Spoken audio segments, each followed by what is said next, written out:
Well, Christopher, finally you're on the show. Thanks, man. It's nice to be on the other side of the microphone. I know. How many times have I been on yours? 6, 7, 8. Yeah. A lot. Yeah, big repeat guest here. Do we need to mention the fact that we're wearing the same T-shirt? I feel like that's Oh, yeah, baby. what's going to be called out first. I wore this because I thought it would be cool for me to wear your T-shirt. Right. And then we walked out of the house together and you had the exact same T-shirt. At least it's the same T-shirt, but in a different color now. Yeah. So for those who are unaware, we are roommates and best mates as well. And our story is pretty interesting, actually. How did we meet? I brought you on my show because I was watching your stuff on YouTube 3-4 years ago, and I really enjoyed it. I thought it was good, interesting cultural commentary around fitness, and then I wanted to bring you on. And you were in some really dingy looking, everything was cream walls, cream ceiling, that sort of silver colored Yeti that you had, and we had a chat about, I think it was weightlifting, the world of weightlifting, went through a bunch of stuff. This was during the pandemics. This was probably April or May 2020, and then we just kept in touch. And the UK was completely locked down, so I would go for a walk. There's like a 30-minute, 40-minute loop that I used to do back home, and we just kept on chatting. And I would ring you because I just wanted someone to chat to that was interesting, and then you started going through a number of breakups. Yeah. In sequence. That's when we really started to bond. Because I got to observe your entire life fall apart like twice in the space of 18 months. And then finally, when that last breakup, when it finished up, you were so patient and so kind the entire time. And then finally, when it ended, you're like, good riddance to that slag. I think I specifically said I don't ever want to hear that slag's name again. I'd put up with a lot of very gentle support. I knew it was difficult for you. I knew it was a hard time. And then it got to the stage where I figured that you didn't need the support anymore and I could let loose with my inner emotions. And then you're like, man, I got to get out of the UK. And I think it was... I don't know if it was just because, the pandemic or whatever, but I feel like you felt like you were hindered because of your career. Yeah, I was held back. So for the people that don't know, I was a club promoter for a very long time, ran one of the biggest events companies in the UK for a decade and a half. And David Data talks in The Way of the Superior Man about falling out of love with something that used to give you purpose. And I think he describes it as like a crab that's breaking through its shell, and you kind of feel all constricted and constrained, and it's stiff and awkward. And I started to feel like that, which was so weird because I'd loved club promo for so long. I'd loved filling nightclubs. I worked with my best friend in the UK. I was the groomsman at his wedding. We sat next to each other in our first ever seminar at university. We'd lived in Edinburgh together. We'd gone on holiday together. We'd run nightclubs together. We'd gone through breakup, like everything. And then I felt kind of disjointed because I thought, well, this thing that I used to take so much pride in myself for doing, it was my identity, was completely wrapped up. I was the guy on the front door of the nightclub, and then I needed to, I kind of felt just some discontinuity with what was going on. I wasn't aligned so much anymore, and the show kind of highlighted, here is maybe where the next pursuit is going to be. Here's an interesting thing. I can't remember whether I've ever told you about this, but because I worked very hard in my 20s, and then I learned about leverage and scaling and stuff through Naval Ravikant specifically, but just kind of the 4 or 5 years ago world of Shane Parrish from fs.blog and other people that talk about scale. And I remember thinking, God, I put so much time and attention and effort into this career that I had in my 20s, and it had no leverage or scale because Newcastle's got 1 million people in, 60,000 of which are below the age of 25 and above the age of 18. I can't scale this business outside of the city because it's like geographically tethered to who knows me and blah, blah, blah. And I almost felt resentment, or certainly at least a bit wistful about the fact, I wonder if I've like blown my load of industrious hard work and grind pursuit at a particular skill or a particular industry. I wonder if I'm never going to get that back, and I decided to give my one shot to this thing that had lower upper bound ceiling Right. than something which maybe had more scale or leverage available to it. And then it got to the stage when podcasting came around. I mean, like we both work very hard and we get to watch each other work in the house as well. So it's so funny that I kind of thought, I had fear that, oh no, maybe I've let it go and it's never going to come back. And now I work harder than ever before at something which does have the scale and does have the leverage, and I enjoy just as much. So you decided to then move to the States, but you didn't know where. It was going to be either New York, L.A., or Austin. New York, L.A., Miami, Nashville, Austin. And I think that's where I was like, dude, I'm moving. We should move in together, move to Austin. I was like really in your ear about that. I was not going to let you go to New York or L.A. Well, the pandemic put a pretty easy stop on that. Yeah. And dude, it's blown up. Everything's blown up for you since you've come to Austin. So you're welcome for that. You're fucking welcome, dude. You're right. You're right. But I want to, before we move on, I want to touch on that. You mentioned like, oh no, I can't scale. Yeah. What about people who can't scale? Like maybe there has to be a way of living where you can feel fulfilled without scaling and growing and getting better and better and better at whatever your job is, right? Like, or now that I think about it, you can make improvements. Like it's always worthwhile for someone to improve over time. I mean, look at this, no excuses, just improve. That's like my mantra. And I guess I'm arguing it against it a little bit, but you felt like, oh my God, I'm in something that I've worked so hard for and I can see the ceiling and it's like stressing me out. It's like there has to be a way of living where that doesn't stress you out, right? Yeah, I suppose so. That was more to do with business rather than personal development. So the concern was that the internet is basically unlimited, right? You're never going to reach all 7 billion people. So you have the scale is fire. Yeah, it's incredible. Whereas any physical business is constrained by how many people need cakes within a 5-mile radius or whatever it is if you're a bakery.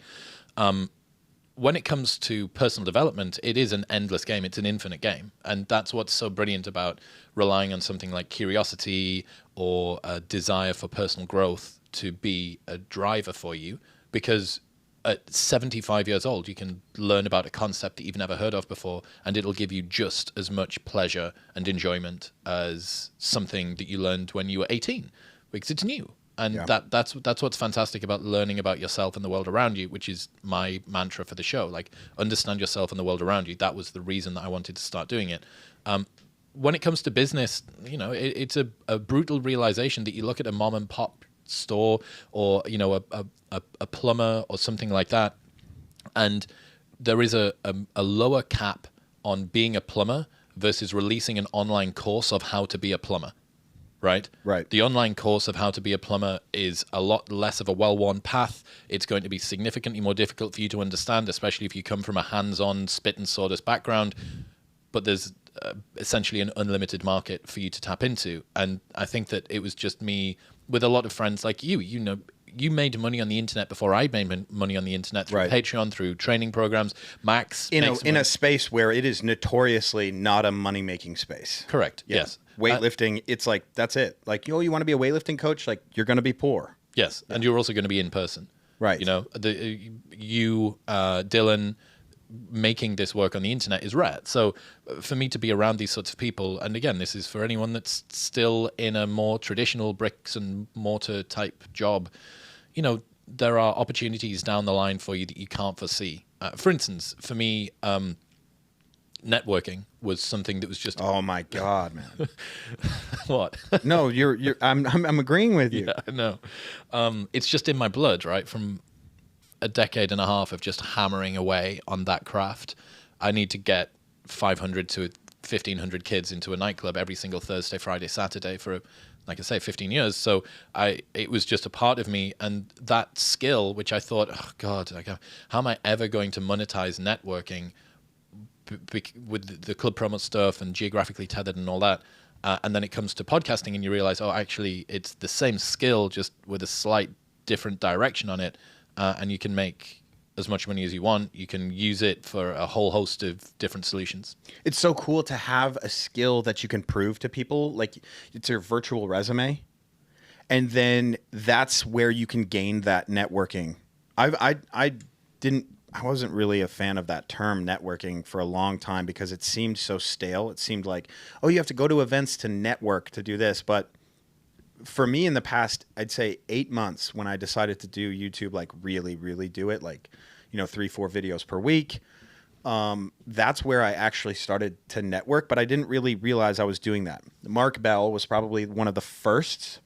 I basically called Mark Bell and Seema out on a video. And then they reached out to me and said, come on the podcast. I said, great. Boom. Friends. Yes. That was networking, but that's not, when I think of the word networking, it's such a stale term. The reason that worked, and this is an interesting lesson, I think, that I observed, and I've seen with Derek as well. Derek did that really famous Palumboism video about Rogan, and Rogan then happily brought him on his podcast and brought up this video. But the reason that worked, and most people don't see, you look at maybe a CoffeeZilla, for instance, who would be a little bit more aggressive or have a bit more kind of like venom to some of the things that he says. Something tells me that Logan Paul and CoffeeZilla are not going to become friends in the future. But by putting forward a fair and well-reasoned potential criticism, you do leave the door open for friendship or for a connection with people. And for sure, there are some people for whom even the slightest amount of criticism would trigger in them something where they would never want to reach out to you in any case. But I think that was something that I learned from watching you and Derek do your videos over the last few years, which is you can push back against somebody's ideas in a good faith way, and maybe it even leads to a greater friendship rather than immediately positioning you as enemies on different sides. But adversarial engagement is like, so it'll get views. Oh, it'll get views, but it won't make friends. Not with the person that you're being an adversary to. Right. And then long term, like I could have gone after Derek for some things or whatever and been because a lot of people do that on the internet. And it would have made good views in the moment, but then I wouldn't have a long-term friend. Derek. I wouldn't have so many different opportunities. I want to talk about, because we're mentioning scaling, and something I'm incredibly interested in is charlatans. And the reason I'm interested in them is because they frustrate me so much. Like, I see people, and my immediate reaction is anger, and then kind of like sadness, like this pity. Yeah, like, well, no, it's existential dread, kind of. Like, look at how successful this person for all the wrong reasons. Oh, interesting. Yeah. And so my initial reaction is just to get on my camera and shout, right? But then I take a step back and I want to like reverse engineer why they are in the place they are in. And in doing so, it's like I came up with this charlatans playbook. And one of the more recent ones that I've found has been VShred, and I've shared it with you quite a bit. Oh, yeah. He's doing that stuff with his adverts. Yes. He is basically the antithesis of a creator, in my mind. Everything he does is to, it's all about SEO. It's all about engagement so that people can click. It's like a click funnel thing. It's all of the terms that I don't give a about. Like all the shit that I just want to make good videos for people.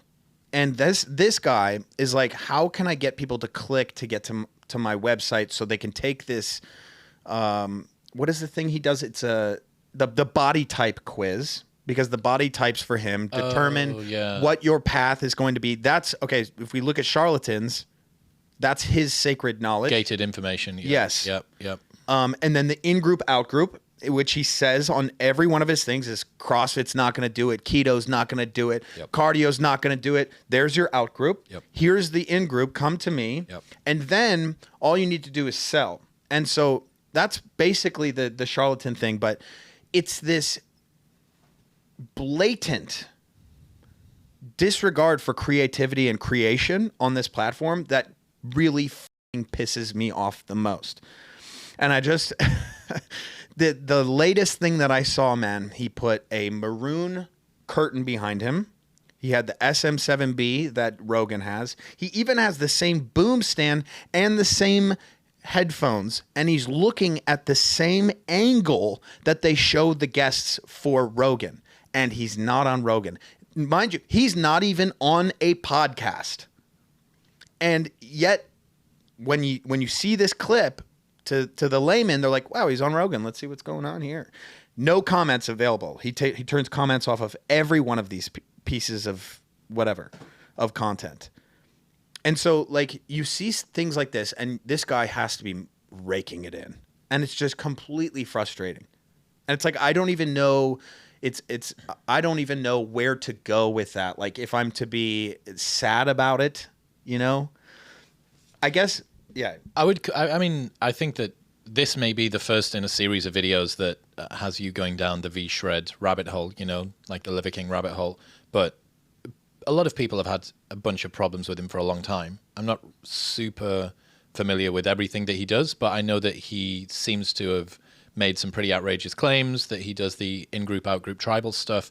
One thing that I would say that I've been considering a lot recently is it doesn't matter how much money you make.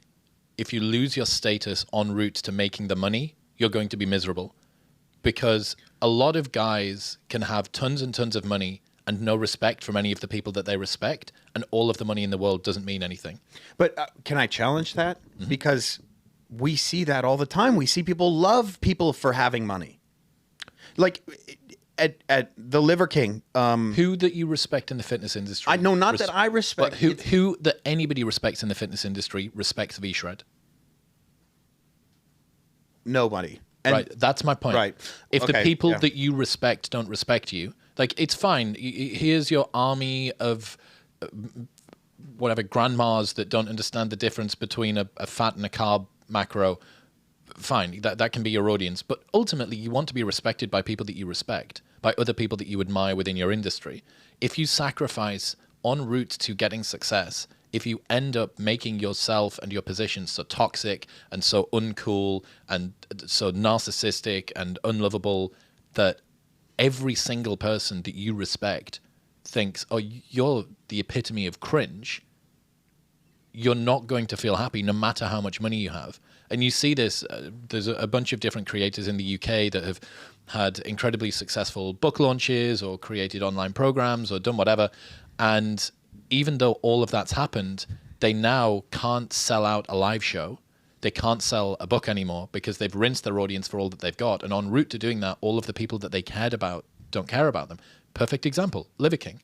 How desperately did Liver King want to get on Rogan? It was palpable, right? He was ringing people the day that the story broke, trying to get an intro. Rogan even brought it up, I think, on the episode with Derek, where he said, like, a mutual friend of ours was rung by Liver King to see if I wanted to bring him on. And I said, no, he's not coming on the podcast. Millions and millions of times he's brought up beforehand. I ran through and I spoke to my wife and I said, Joe Rogan's talking about me. Hey, how amazing is this? It's like, dude, he's not respecting you. Yeah. So even all of the money that Liver King makes, which is probably going to be way more money than VShred makes, so I guess he isn't respected by the people he respects. Yeah, I guess it's just like the idea of the lovable heel, and it's like something that I know we see it in America. It could be international as well. I mean, Andrew Tate was a good example of this as well, where if as long as you can show that you're good at something, and if that thing is making money, people will love you for it, even if what you're doing is a bad thing. And Andrew Tate's a prime example of that. So, like, even the Liver King thing, he was going on podcast after podcast denying being on steroids over and over and over again. And he kept getting more and more famous, and people were like, oh, this guy's full of shit.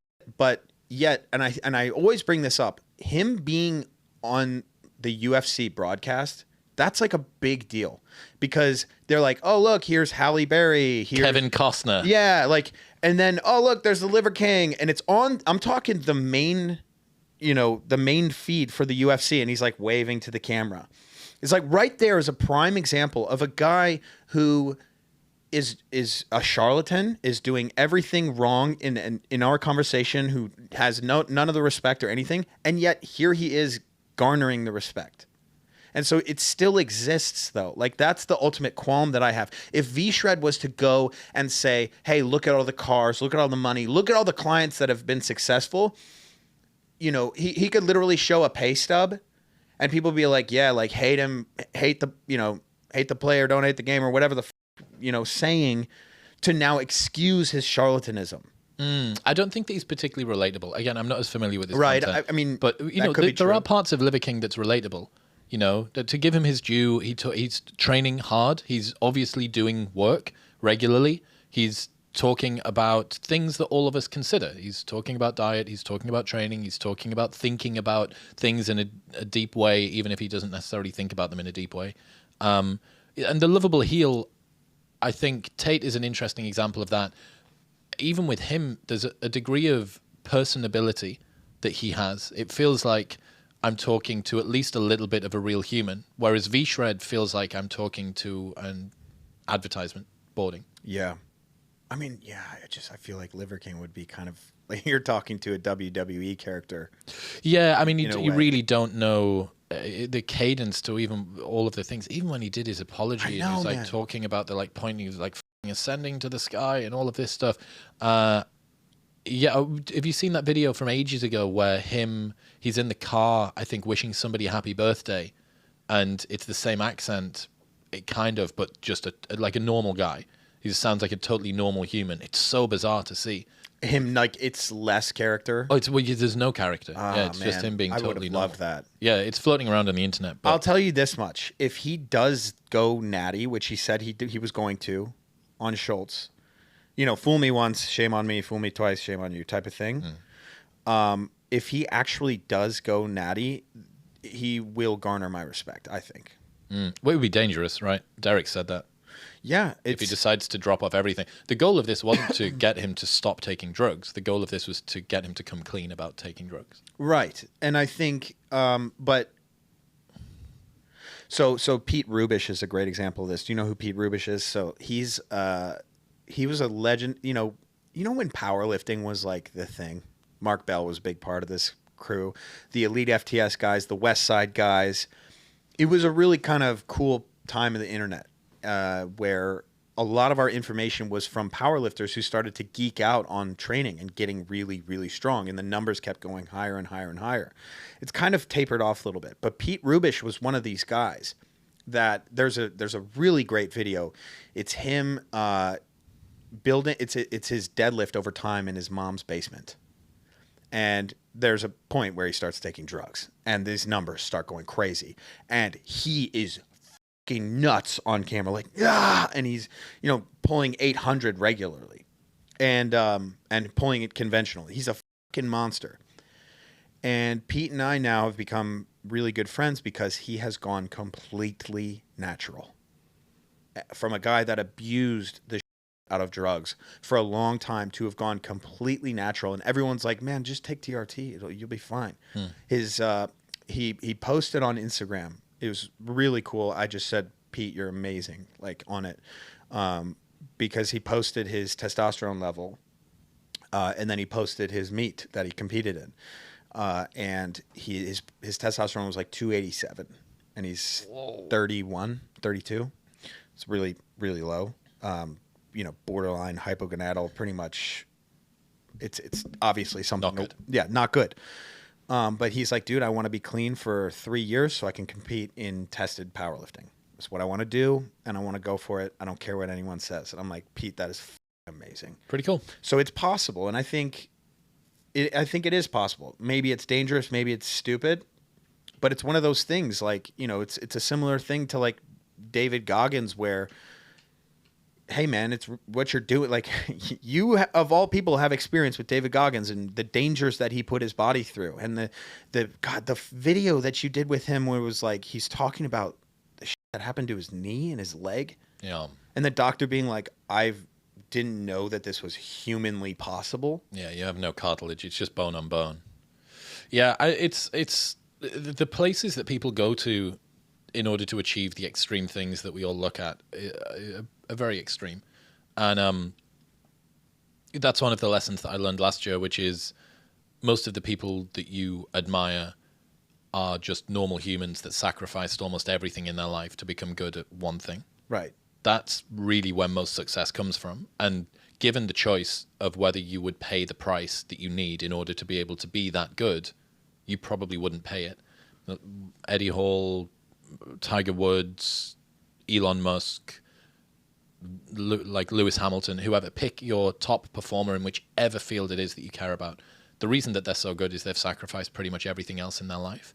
You see this, there was a cool charity golf match happening a few years ago, and during these golf matches, they mic the players throughout the whole thing. Oh, yeah, I love those. So usually they don't, you can't work out what the caddy and the golfer are saying to each other in between holes, but with this, because it's usually a celebrity of some kind and a pro golfer that are partnered up, you'll hear them talking the whole time.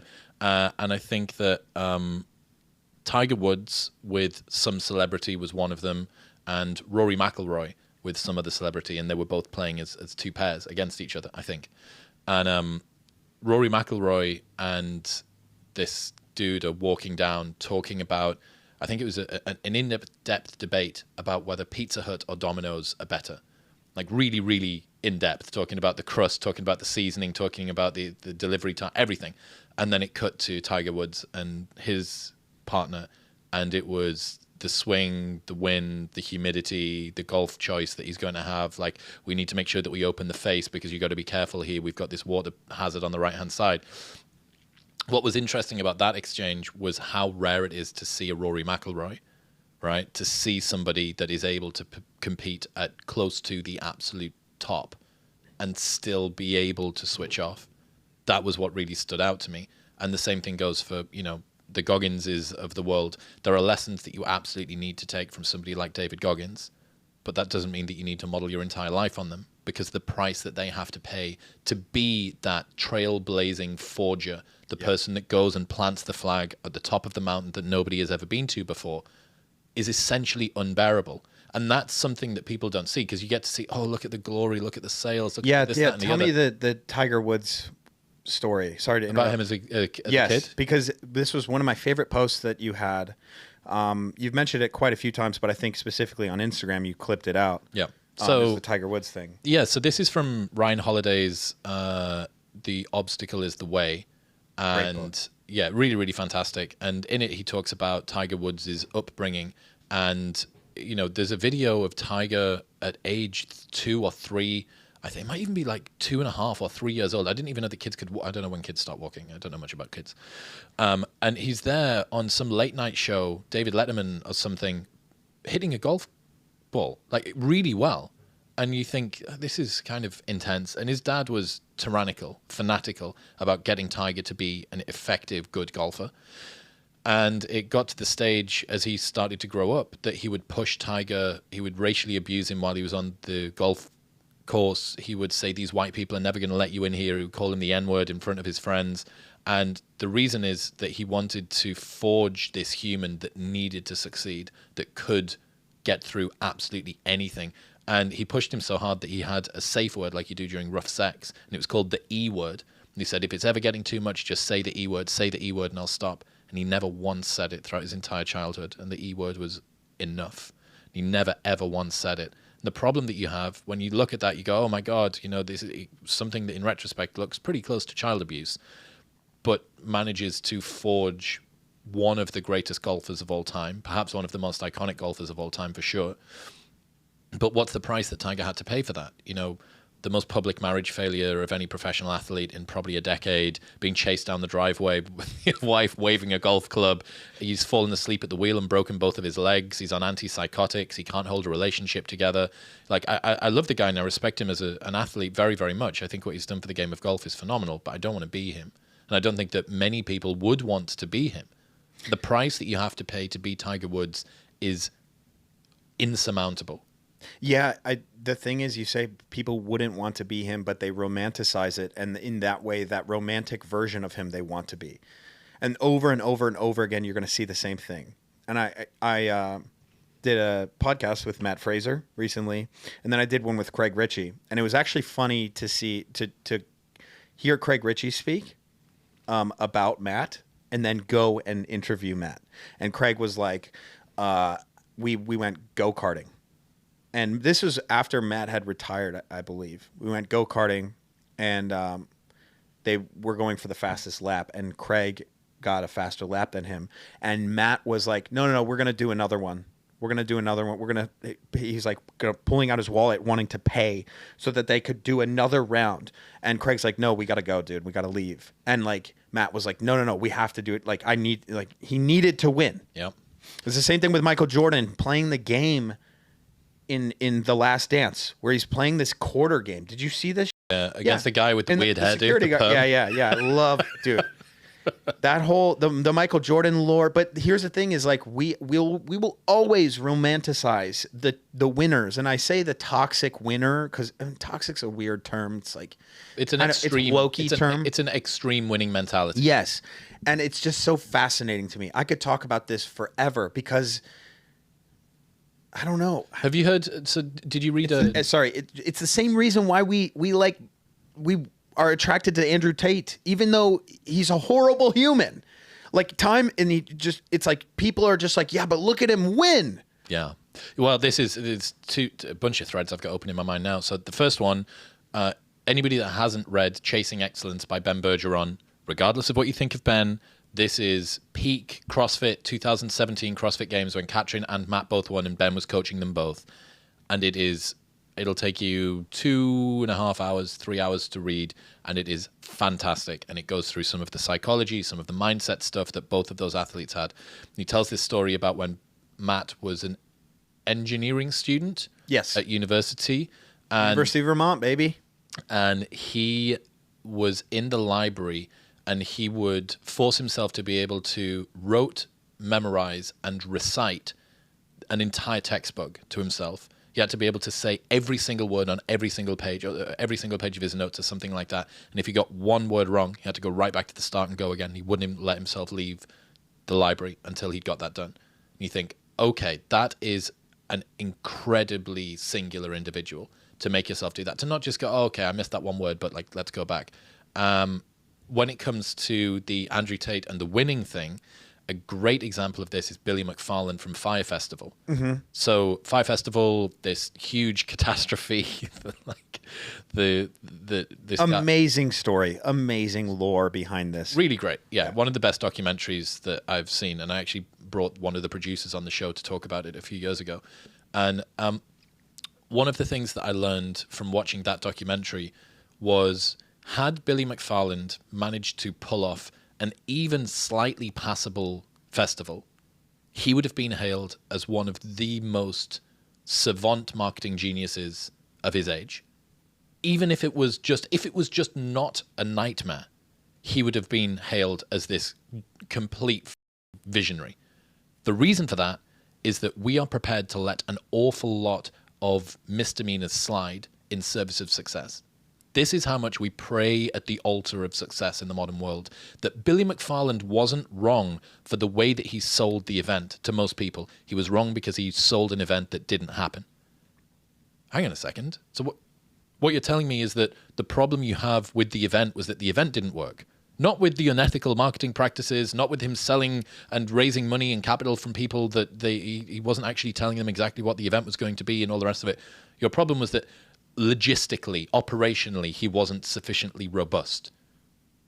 Okay, but that doesn't change the ethics or the drive for why he was doing things.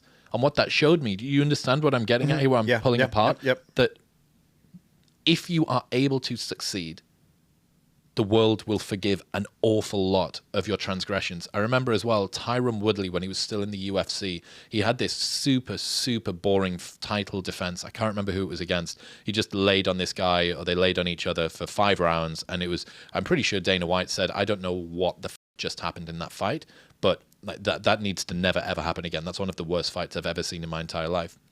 And one of the press said, Tyron, people aren't particularly happy with your performance this evening. And he said, my job's to win.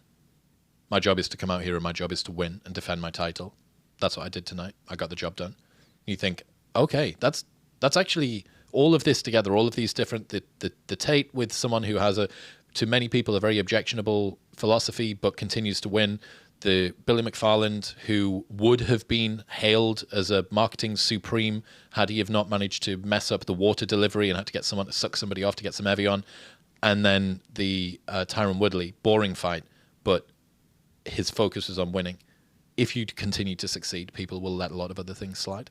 Yeah, and Jake Paul and Logan Paul are kind of in that. They're definitely in. 100%. Yeah, and so it's interesting you bring up Tyron Woodley as well, because Jake Paul has this fight coming up.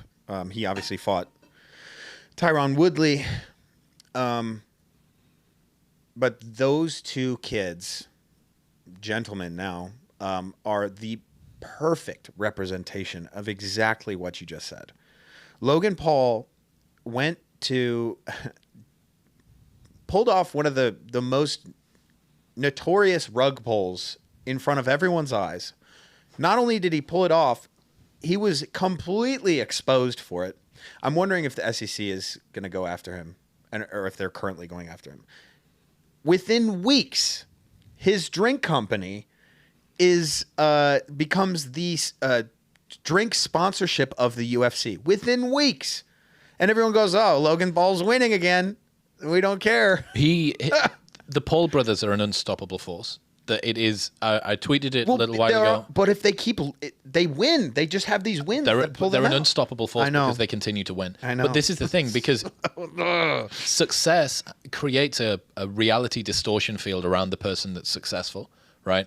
And especially if you're an ascending stock, if it looks like your trajectory is going up. I had this conversation with Mark Manson a couple of weeks ago on my show, where I was saying that I've noticed recently people have started to treat me a little bit differently.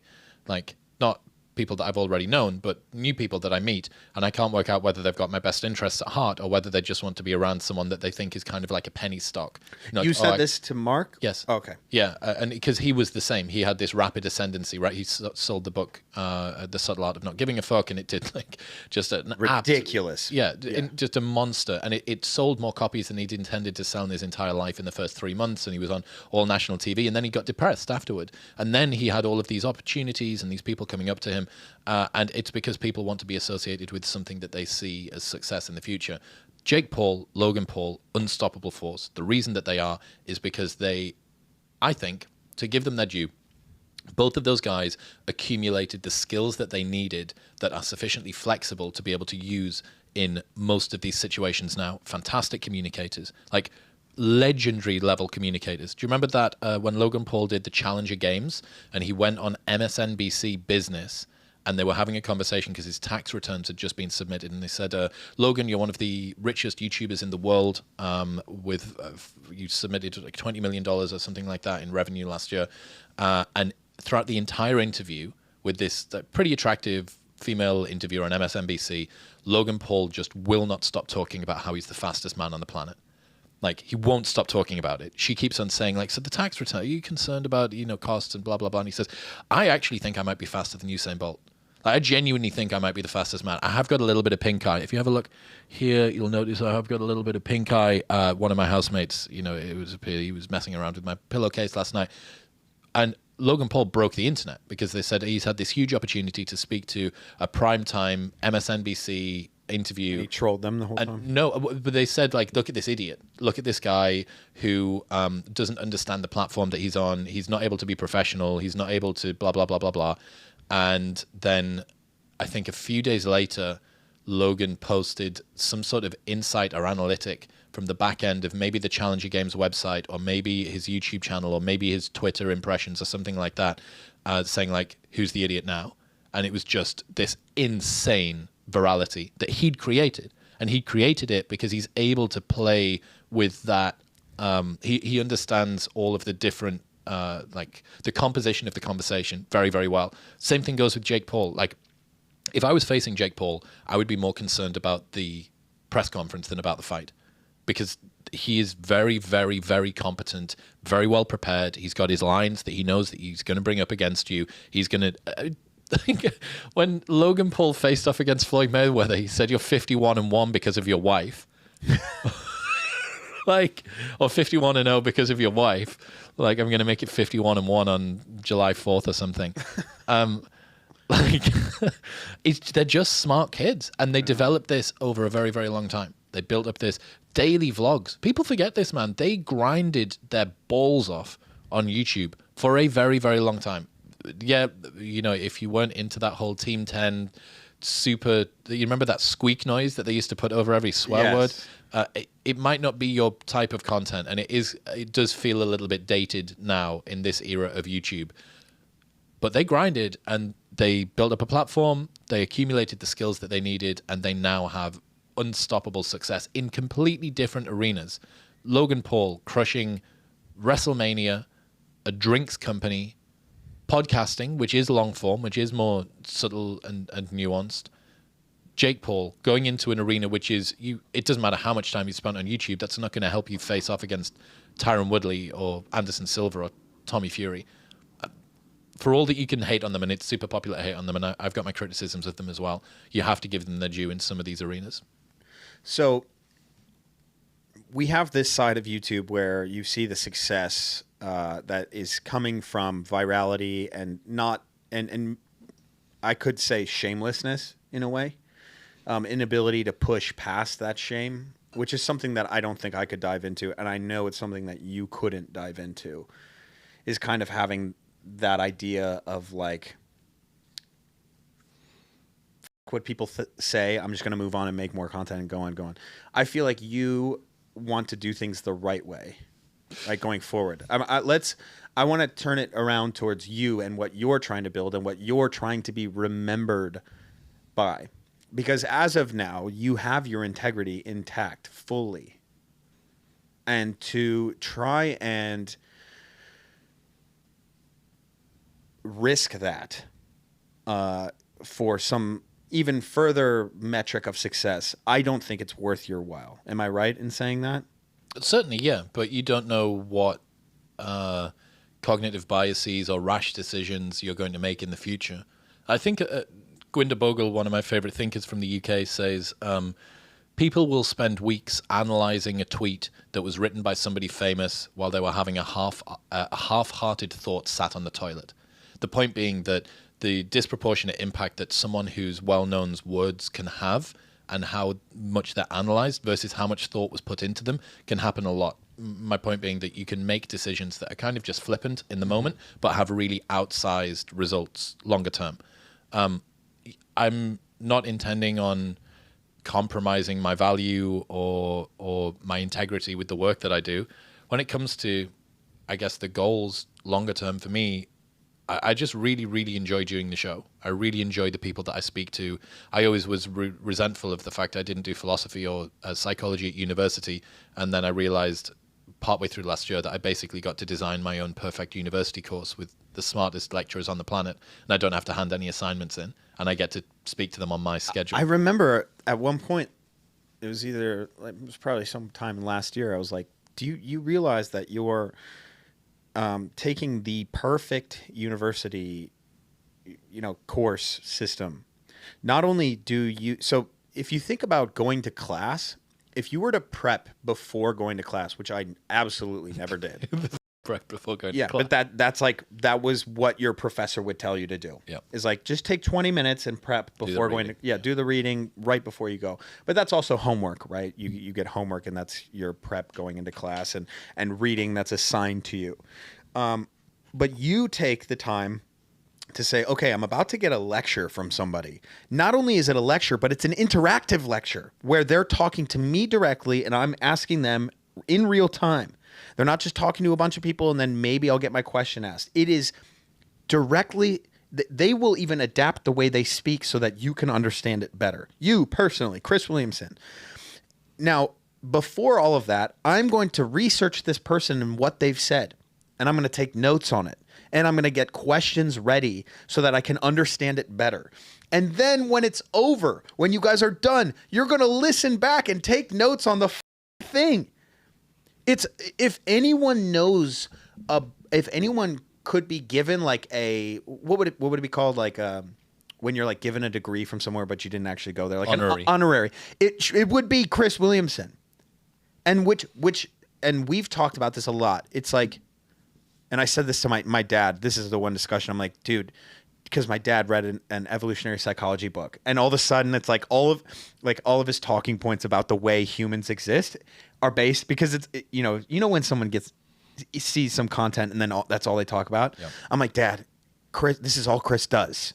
This is literally all he does. Like, you're talking to me about this, you should be talking to Chris. And he's like, yeah, but who's Chris? Like, in meaning, like, who, like, what school did he go to? What's his PhD in? Is he a professor? What? I don't understand. I'm like, it's hard for me to be like, no, it doesn't matter. None of that matters. Yeah. Well, it depends. It's interesting that some of the smartest and most interesting people have got no formal qualifications in the things that they do. And if you want to go to the source, if you want to really learn about what's going on, I think it's important to go to the people. That's why I like bringing academics on the show, because I go, okay, you're the person that did the study. You're the person that came up with the theory. Explain to me about the dual mating hypothesis, David Buss, or explain to me about mate switching, or explain to me about blah, blah, blah. But when it comes to the level of conversation that most people need to be at, you don't need to have the person that created the study. You just need to have someone that diligently understood what those people said. And yeah, I mean, that's the beautiful thing about this era of learning and curiosity, right? That we can access literally the smartest people on the planet. And then even to take it one step further, you think you have, I often think about this to do with Peterson. Peterson took about, I think, 2 decades or 3 decades maybe even to write Maps of Meaning, which is his book that kind of tried to lay out how meaning is discovered for humans, how it manifests in our lives. So he takes, 20 or 30 years to write this book. And then he does a lecture series, which I think is maybe 20 or 30 lectures long, and that's on YouTube.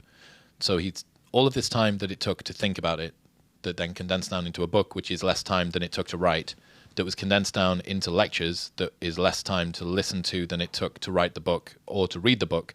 And then you can listen to the videos at 2 times speed, which makes it, even if all that you want to do is get the information from a podcast in, you can do it at 2 times the speed that I can. I can't speak at 2 times speed. I can't think at 2 times speed, but you can listen. So there is always this ever more concentrated, ever more sort of distilled down version of the information. And this is how you can kind of transcend and include, and then you go, okay, now I've got all of these different little points that are the synthesis of this idea, and what am I going to go to next? And we build on top. So you're coming from behind, right? You're coming from behind. You don't have a PhD in Eve Psych. You don't have these qualifications that I can put in air quotes. And that is something that I'm obsessed with. I love the idea of success coming from, like, you're nipping at the heels, you're fighting. Jack White is someone who I bring up as a perfect example of this. Is he creates these situations creatively that are very difficult to work with, and because he's fighting through them, he creates amazing art. And he says it in one of his documentaries. He says,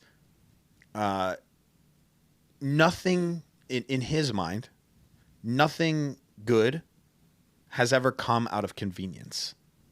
And he goes further and he says, when I play live shows, I play a pretty much broken guitar, and I have to make that thing sound good. So I have to fight with my guitar.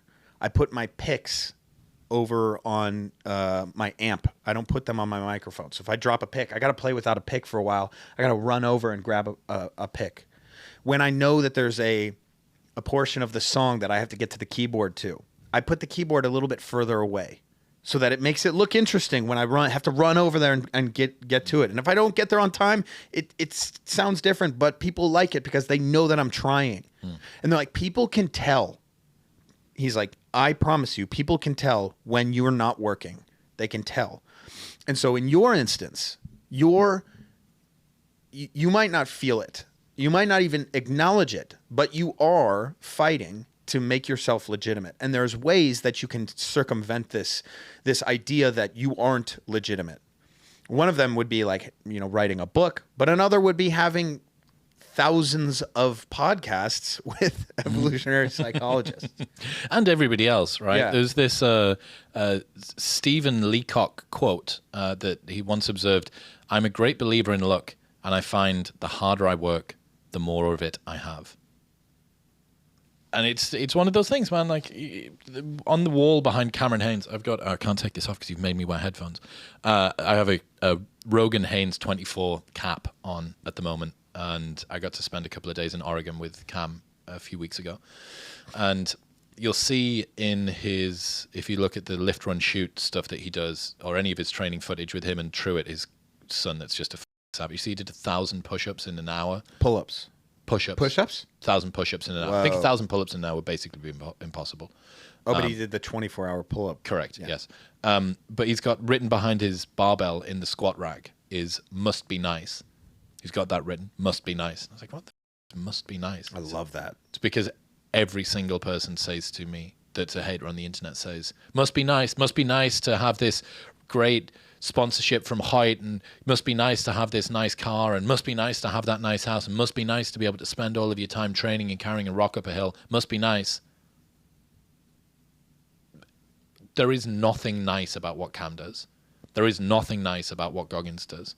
There is very few nice things about the way that what I have to do to get the episodes out in the way that I do. You know, today's Wednesday, which is edit day for me. I still do every audio edit, every ad read, every thumbnail design for Video Guy Dean to do, every title with B options in case that doesn't work. All of the descriptions for YouTube is done by me. All of the scheduling for guests is done. All the research of guests is done. All of the planning for guests is done. Everything is done by me. Must be nice to have a 700,000 person YouTube channel. Must be nice to not have to get up and do it. It's like, dude, I work regularly until 1 or 2 in the morning to make sure the episodes get done. I've edited episodes on airplanes, in airports, hours before it's supposed to go up because I'm in some godforsaken time zone. All of these different challenges that I've come up against are things that I want to do. Yes, I want to do them, so it's not that hard. Is this as hard as someone that is a logger for a living? Absolutely not. No way at all. But I work hard, and that's why Cam's must be nice thing is a nice reminder. It's like, you put the work in, you know that you put the work in, and for the people that disregard it and say that it is just a byproduct of fluke or good timing or whatever, it's satisfying. It's satisfying to know that their opinion couldn't be more wrong. There's things that I've noticed you do that you've developed, and it's very cheeky, some of these things. Like a lot, and this is why it's fun to see these things. You know, the common thing that everyone says, they make it look easy type of thing. It's because they're just not talking about their process. That's all. Correct. Right? And for you, it's like, well, yeah, you don't talk about your process, but I know it because I live with you. Okay? So the Goggins thing was hilarious because, look, we talk about like prep for podcasts and how a lot of times podcasts can get awfully broy. And they just have no point to them, and they just kind of are just two dudes chatting with no prep, and that's fun sometimes. Mm-hmm. But you also don't want to do an interview on the other side. This is not a 60 minutes interview. So how can you get Goggins to sit across from you and make it seem like it's just flowing, like the conversation is just flowing, when in reality, you know exactly what clips you want. In fact, you know exactly what timestamp you want each clips you want. You order each question so that you know in which place the clip is going to be so that people can click the full interview and get to that clip. Maybe they've already seen that clip so that the interview, you know exactly when you're going to release all this stuff. And you did all of that with 6 months preparation, right? 6, you'd say? Yeah. It's things like that. And then also your way of speaking too. You'll say, do you know about this? Have you heard about this? You know, things like that to get people to talk about the thing that you want to get them to talk about without being like, right. Let me ask you another. About this. Now we're talking. Yes. You do these things and they're definitely learned, right? This is not something, these are actionable things that you have decided you want to do. Right? This isn't just a natural talent thing that you've picked up on. Maybe you don't acknowledge these things. And again, I'm psychoanalyzing you a little bit. I'm saying you do this, but this is what I've noticed. You have this way of taking these actions, but not speaking on them and like making them seem natural. And I think that is ultimately like what makes Must Be Nice. That's what makes it like a legitimate thing in the eyes of the beholder, right? The goal is to make it look so natural that it doesn't look like there's any effort. And it looks nice. Yeah, yes. It looks like it was easy. Yes. Yeah, for sure. And I mean, you could imagine, let's say that in another world, a person lives for 1,000 years, and all that they have to do for 1,000 years is work out the most efficient way to get a barbell overhead, right? They eventually would probably come upon something similar to the snatch. My point is that if you iterate on something for long enough, you end up getting close to what is supposedly the most efficient way to do things. And then when you actually find something through iteration and through time and practice that does work, like saying, have you heard of this? Or did you notice this story came out over the weekend? Then you go, okay, that's a strategy that has come out. It's emerged naturally from doing a lot of episodes or conversations or whatever. The way that you hold your knife when you make cakes in your bakery or whatever it is. This is just something that you happen to do and you go, oh my God, like this is a really effective strategy because it's saved me all of this time of doing this thing, or it comes out better or whatever. Then you learn from yourself. You become your own teacher. And if you assess a little bit of your own performance and you say, I really like the way that looked or sounded or flowed or tasted or whatever, and you go, okay, that's good. That's something that I should keep that. That should stay, and I can keep that as a mainstay of my process, and I can build on that, and I can do some other little bits and pieces. But yeah, I think with regards to the prep for podcasts and the effort and stuff, this kind of comes back to the leverage conversation. There is a big world of creators out there that want to turn up and record the podcast and then leave, and that's fine, dude. Like, most podcasters aren't podcasters first. They're comedians with a podcast, or singers with a podcast, or actors with a podcast, or anything with a podcast. Weightlifters with a podcast. I try. And that means that they have other things to do, which is fine.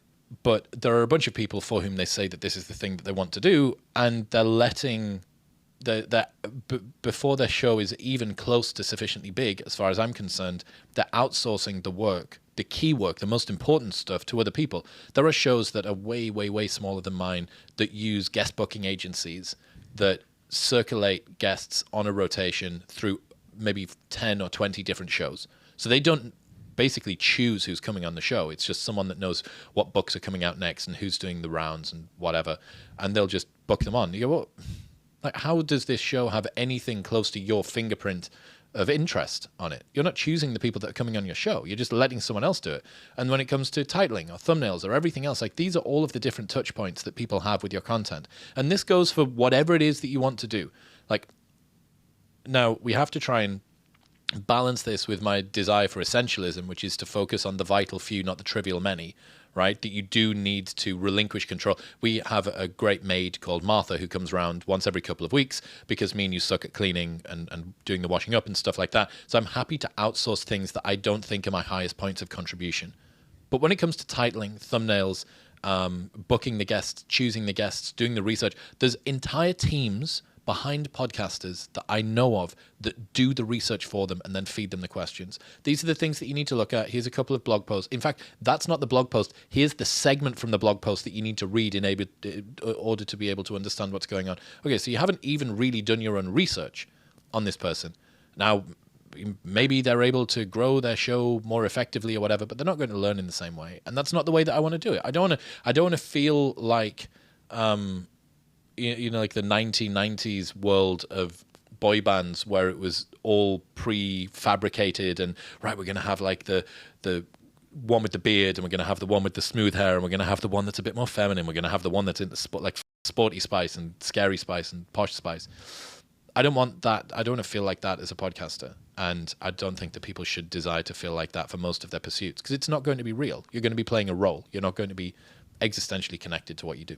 So I've got to be honest with you. I did absolutely zero prep for this. We spoke about it in the car. Yeah. And the reason why is because all I do is listen to your podcast and I live with you. Yeah. Or listen to me record my intros for my podcast. Yeah. So it's like, I've been doing prep on you for the last 3 years, bro.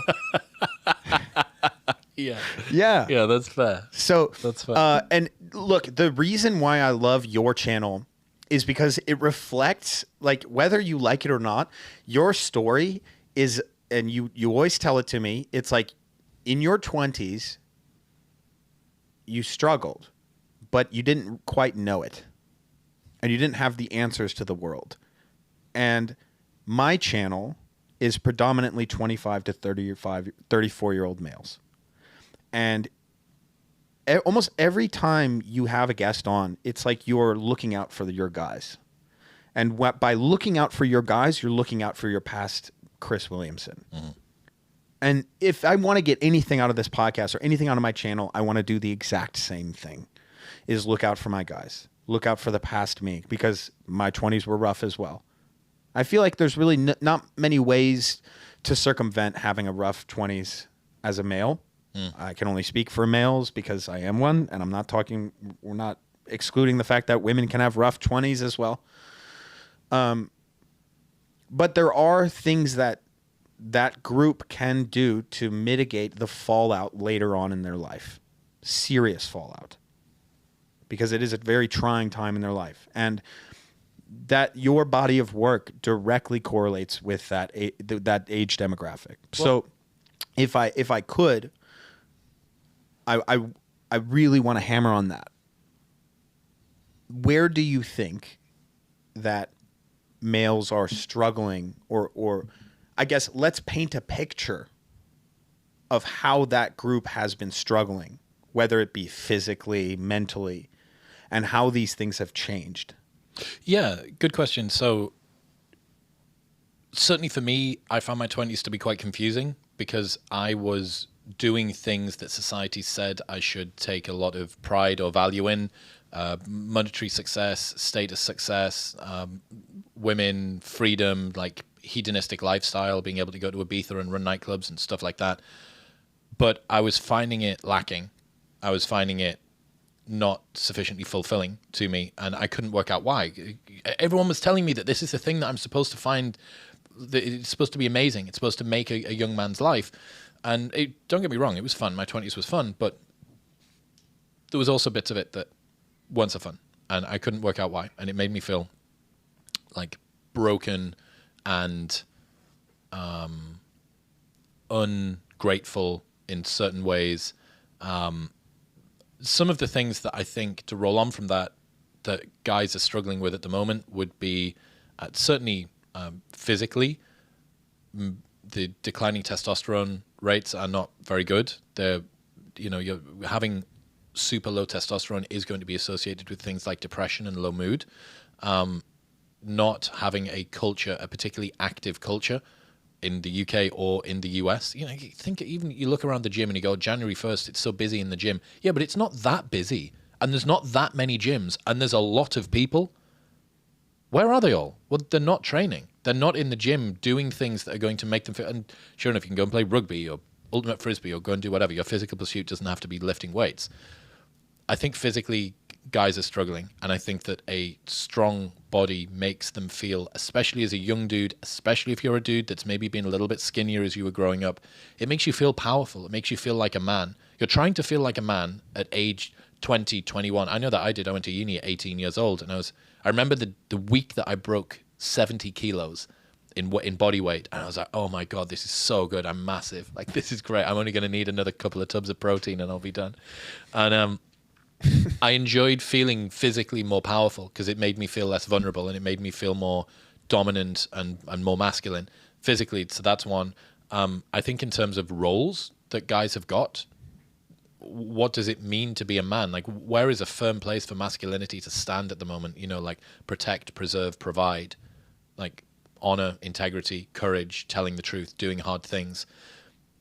It's pretty easy for modern culture to throw those things under the bus and say, oh, that's just the patriarchy. So you're saying that women need to be protected from men? Why is it that women need to be? Why can't men just treat women in a way that makes them feel safe? Why is it that women need to be protected at all? Or you need them to provide? What, you're saying that women can't provide for themselves? You're saying that women shouldn't have a career? You're saying that women want to be domestic prostitutes and get back in the kitchen? It's like, whoa. I didn't say none of those things. But because there is a zero-sum mentality at the moment that is pushed toward men versus women, the presumption is that any man's gain is a woman's loss and vice versa, which is not true. Like, men and women want both sexes to be competent and to be happy and to be fulfilled. What you don't want is to have a group of backbiting, scarcity mentality individuals who are looking across the other side of the aisle and saying they're taking something from me. So I think it's hard for guys to physically feel as strong and capable as they want to. Physiologically, that's got a ton of hormonal problems, which is going to create a foundation potentially for depression and low mood. I think that existentially, in terms of the position that guys hold in the world, that there aren't many firm places for them to stand that can make them feel proud and is aspirational. You know, like to tell a guy you should feel fundamentally wrong for your inherent masculinity you're not going to get many guys on side to be self-hating, like man-hating self-flagellators, like whipping them. Oh, you're right. Please tell me again, mistress. Tell me again about how bad I am. Like, that's not something that most guys want. And then I guess final two elements here would be education, employment as one of them. Guys are dropping out of college. Guys are dropping out of the workforce. Men have dropped out of the workforce by 0.1% every single month since 1950. It's declined. We're at an all-time low of male labor force participation. It's currently at about 68% in the US. And it's going to be down to 65% by 2040. And it was at 85, 87% in 1950. So you just steadily got fewer and fewer and fewer men in work. What are they doing? I don't know. They're smoking a lot of weed and playing a lot of video games. On average, the US male between the ages of 18 and 30 spends 2,000 hours per year playing video games. And I think 50% of them are smoking weed or taking some sort of prescription or non-prescription drug. That's on average. There's a ton of people that we know. I can't remember the last time I played a video game, but that means that there's some guys out there that are playing 4,000 hours or maybe even 10,000 hours, right? Yeah, there's the outliers. Precisely, correct. Yeah, you've got to compensate on both sides. So education, employment, not very good. Guys are falling away with regards to that. So you have someone who's hormonally got a foundation which is maybe suboptimal for them, who existentially doesn't feel like they have a particularly good role in the world, who environmentally is disliked by mainstream media, who doesn't have the ongoing progress that education or a career would have given them. And then finally, sexlessness, right? Which is my thing. For all that people can say, I don't need to have a partner, I don't need to have sex, you know, I just go monk mode and hold on for the sex robots boys because they're coming soon.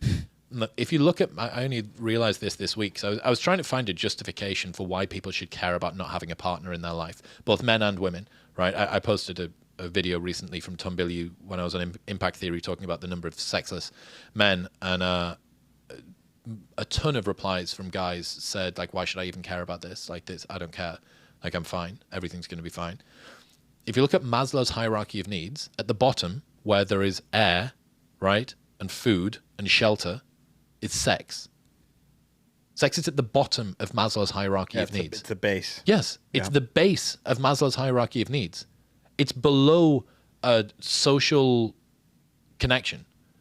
It's below having a job that you contribute to or a life goal that fulfills you. It's below all of those other levels, right? It's way below self-actualization. It's at the bottom. If people aren't having sex, if guys don't have a role that they feel they can fulfill with pride, they don't have an education or a career that they can fold themselves into that will give them a sense of progression, and if society at large considers them to be dangerous humans, that's not a very nice situation for guys to be in.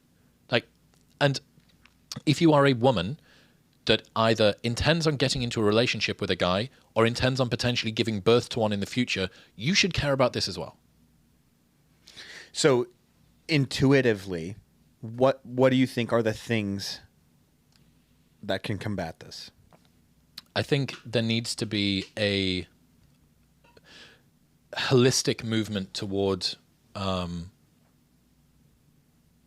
like ethical self-development, holistic masculinity, third wave manosphere, as I've called it, which is interesting. So, is this like you're saying an evolution past red pill? Correct. Yeah. So first wave manosphere was pickup. It was the game. It was Neil Strauss. It was mystery. It was very negging. Heavily misogynistic. It was neurolinguistic programming. Now, what happened during Me Too was that needed to be very heavily sanitized, right? We needed to you couldn't have guys learning the sequence of ascending questions that would display value and get any woman into bed because of neurolinguistic quirks and biases in the brain. Like, that does feel, in retrospect, a little bit predatory. So men's advice came back around, and this time it was alpha and beta, it was high value and low value, it was red pill, it was MGTOW, it was incels. But it still fundamentally sees men and women as adversaries, which I don't think is going to work. First off, I don't think that it's right. But secondly, it's not going to be accepted by society at large because it's too adversarial. You're not going to get a movement that is pro-men to go mainstream in popular culture for as long as you can say, see, they are the misogynists that we always said that they were. You need to have it.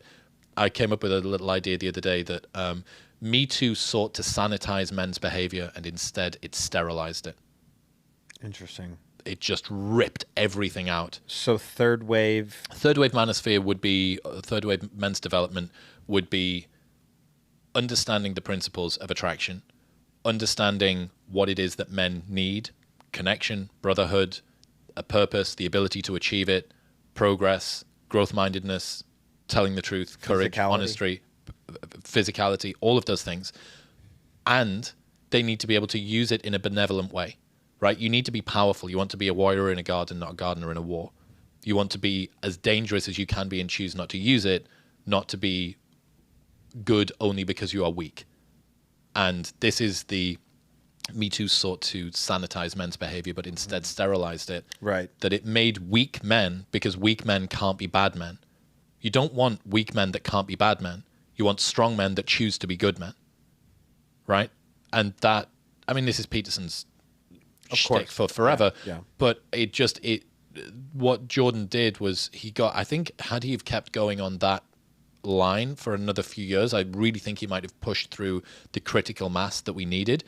But he took his time away to recover, and now he's on to like more broad social conversations. He's not really speaking to young men in the same way. Well, I think, there's a void there, and I think you could fill it to a certain extent. There's a lot of like, I'm having a conversation at the moment with BBC Radio 4 World Service about doing a documentary series next year on men, or this year on sort of men and what men are struggling with. Richard Reeves's book, Of Boys and Men, was phenomenal. Really great breakdown of education, employment, and fatherhood and how that's falling away.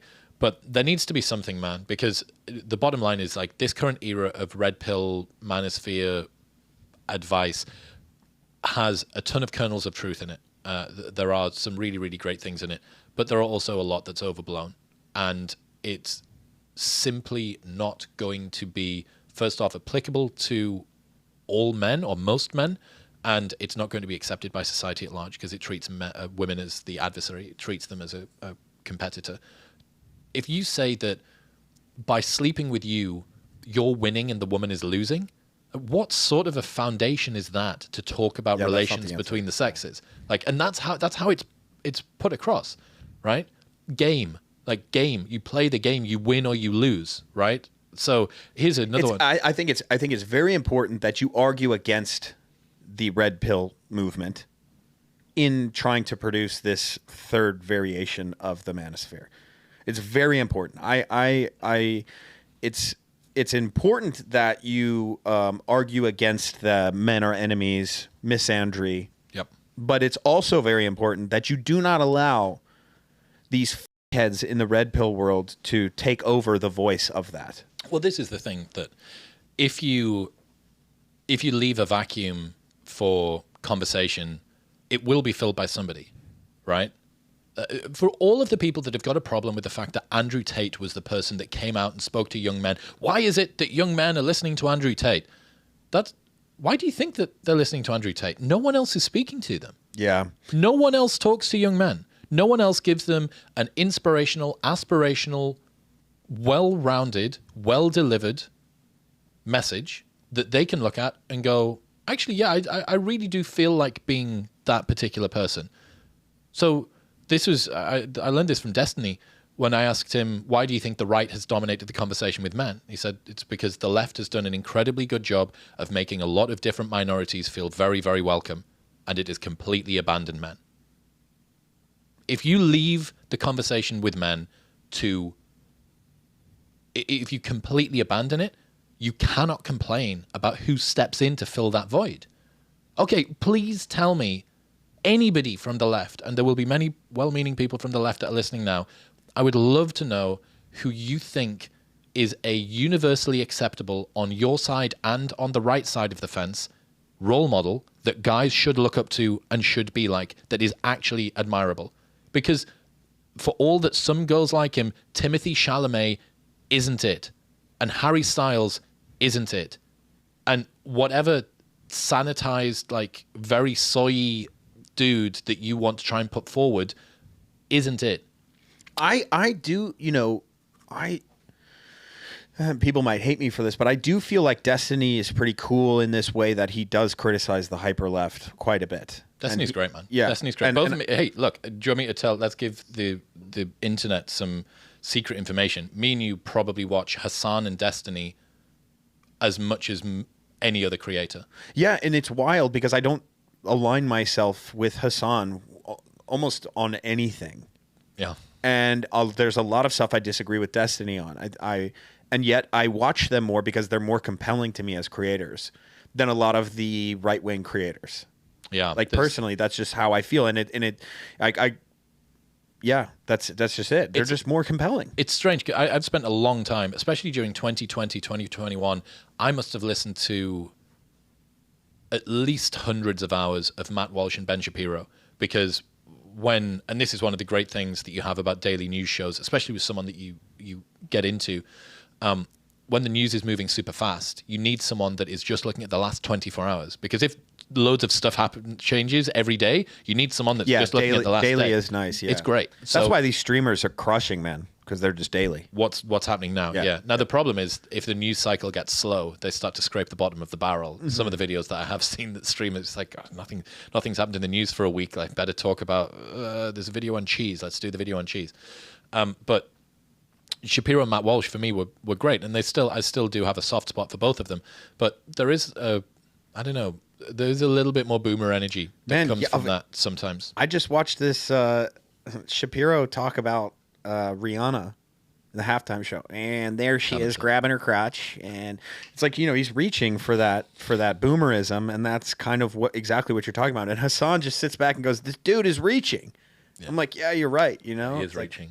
Yeah. But again, like I absolutely disagree with a lot of the stuff Hassan says, and I think he comes across like a dick a lot of times. So this is the thing. This is something else that I've railed against for so long, and this is to fold it back into that conversation about the manosphere and men's advice.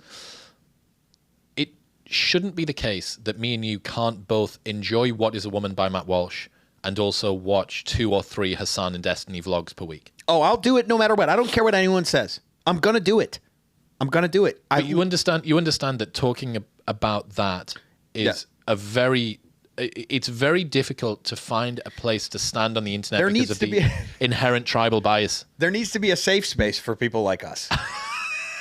Seriously. Yeah. I want to be able to do that because I do it every day, man. Well, I have no problem clicking on a Ben Shapiro video being like, nah, I don't like it. Clicking on a Hassan video being like, nah, I don't like it. Or like vice versa. Or being like, I like both of them. Yeah. I have no issues with it. And if people have issues with it, f them, dude, because I just can't take it anymore. You're sounding very polyamorous with your content consumption. Is this Austin getting to you? Probably, yeah. The polyamory, non-monogamy in your political bias. Yes. Yeah, dude. So when it comes to the red pill manosphere stuff, it's like, okay, so you're telling me that the only place that you have for men's advice is either become a high value man, women, fresh and fit, create harem, or fold over backward, wear dress, say yes please, no please, how many bags please, madame. Like there has to be a middle ground. And I would say at the moment that on the internet and on heterodox advice, it needs to lean less sort of toxic, and in mainstream it leads to lean more toxic. So I'm a confusing guy, especially to Caroline, my girlfriend. I'm a very confusing guy because of the butt stuff. No. So I'm a weightlifter. I'm a bit of a brute. I'm a bit of a blockhead. But you love being pegged. Chris. I'm listening. Go on.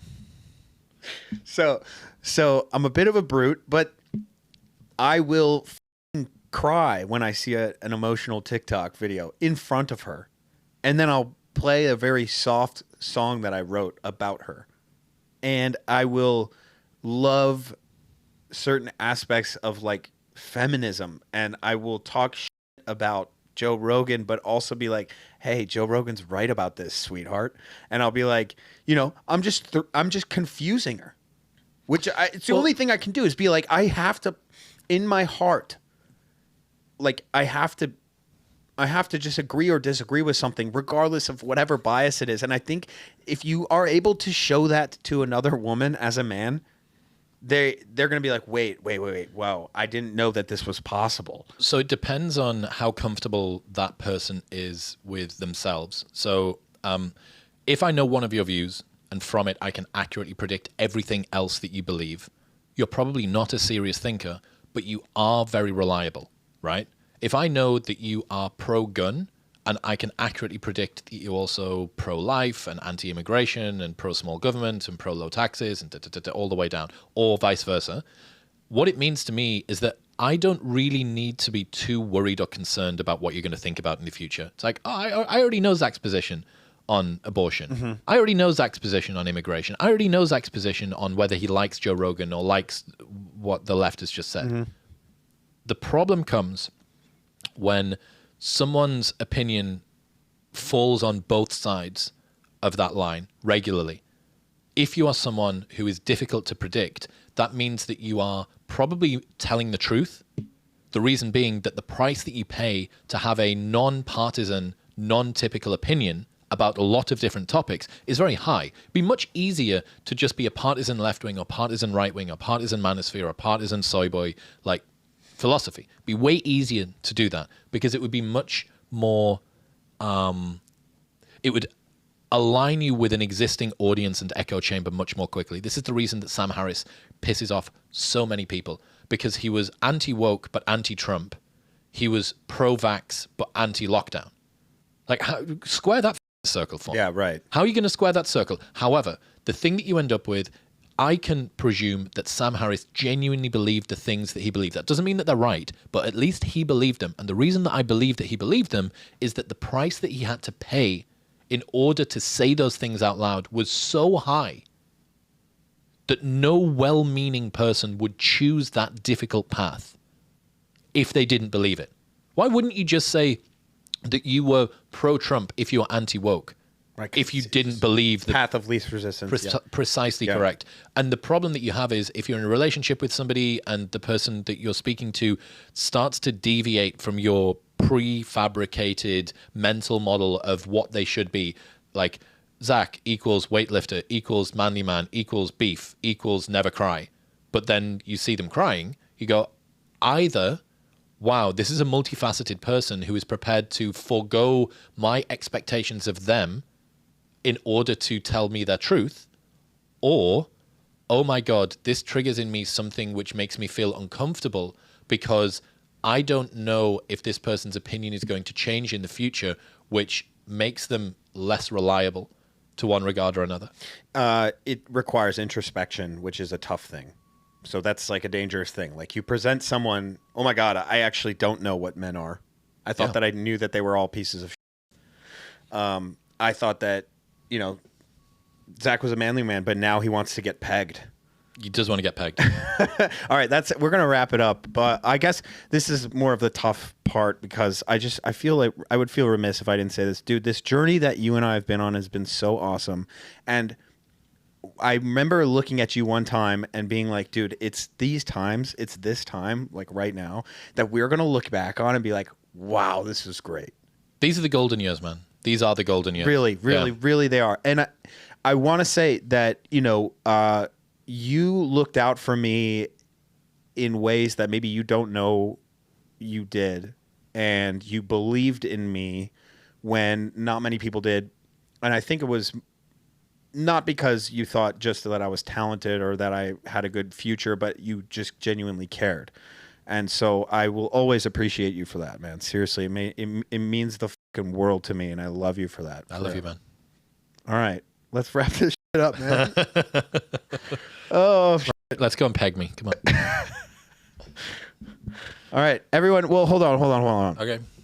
I just want to plug. Yeah, this is a really important podcast because this is my best friend on the planet and roommate, and also like his podcast is like that's the shit that I want everyone here to be listening to, right? This is the same group that the 25 to 34-year-old men, but it could be any group. It's a voice that directly educates you on all of these things that are really difficult to manage. So please check out his podcast, Modern Wisdom. Go Chris Williamson on Instagram. I think that's pretty much it, right? YouTube, Chris Williamson. Those are all of the things. Yep. Yeah, that's it, guys. Thank you so much. Buy the T-shirt. Go buy the T-shirt. Oh, yeah. BarbellApparel.com. That's right. Barbellapparel.com/calendar. Sorry, Jim Shark. I promise I'll be back to wearing you next time.